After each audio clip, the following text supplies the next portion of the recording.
Hi friends, आज हम Andhra Pradesh high court द्वारा रिसेंटली एक पास की गई जजमेंट को डिस्कस करेंगे, जहां पर हाई कोर्ट ने क्लियर कर दिया है कि चेक बाउंस केस में यदि किसी प्रोप्राइटरशिप फर्म के अंदर ऑथराइज रिप्रेजेंटेटिव जो कि उसका प्रोप्राइटर नहीं है साइन करके चेक इशू करता है, तो क्या उसको 138 एनआई एक्ट के केस के अंतर्गत लायबल बना करके सजा दी जा सकती है। पूरे मामले को आज हम समझेंगे, लेकिन इससे पहले अगर अभी तक आपने चैनल को सब्सक्राइब नहीं किया तो जल्दी से जल्दी चैनल को सब्सक्राइब कीजिए, बेल आइकन को प्रेस करना मत भूलिएगा। फ्रेंड्स, इस केस में कंप्लेनेंट को एक्यूज फर्म जो कि एक प्रोप्राइटरशिप फर्म है उसके द्वारा उसके मैनेजर के एज ए ऑथराइज सिग्नेटरी एक चेक इशू करा गया, जो बाद में चेक बाउंस हो गया।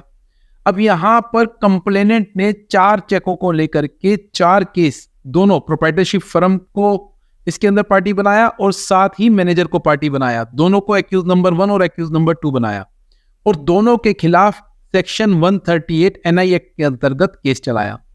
अब जब ये पूरा केस चलता है तो ट्रायल कोर्ट इसके अंदर दोनों एक्यूज पर्सन को 1 साल की सजा और 1 लाख रुपए का जुर्माना चारों केसों में अलग अलग सुनाती है और दोनों को सेक्शन 138 एनआई एक्ट और सेक्शन 141 के अंतर्गत ऑफेंस का दोषी मानती है।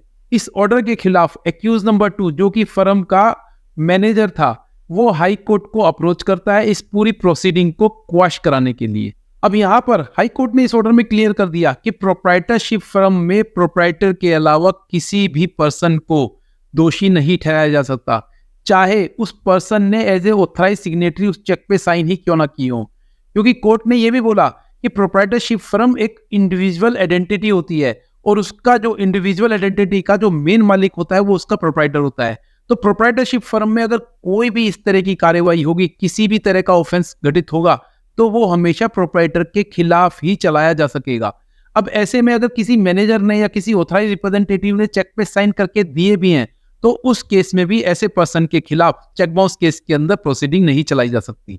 यहां पर कोर्ट ने यह भी क्लियर करा कि जो ये वकेरियस लायबिलिटी का कॉन्सेप्ट है जो सेक्शन 141 एनआई एक्ट के अंतर्गत बताया गया है, ये प्राइवेट लिमिटेड कंपनी या फिर पार्टनरशिप फर्म के लिए ही बनता है, जहां पर एक चेक के ऊपर नंबर ऑफ पर्संस को 138 सेक्शन के अंतर्गत ट्रायल किया जा सकता है और उनको सजा दिलाई जा सकती है। लेकिन अगर प्रोप्राइटरशिप फर्म की बात करते हैं, यहां पर किसी भी तरीके से प्रोप्राइटर के अलावा किसी और पर्सन के अगेंस्ट सेक्शन 138 एनआई एक्ट के अंतर्गत केस नहीं चलाया जा सकेगा।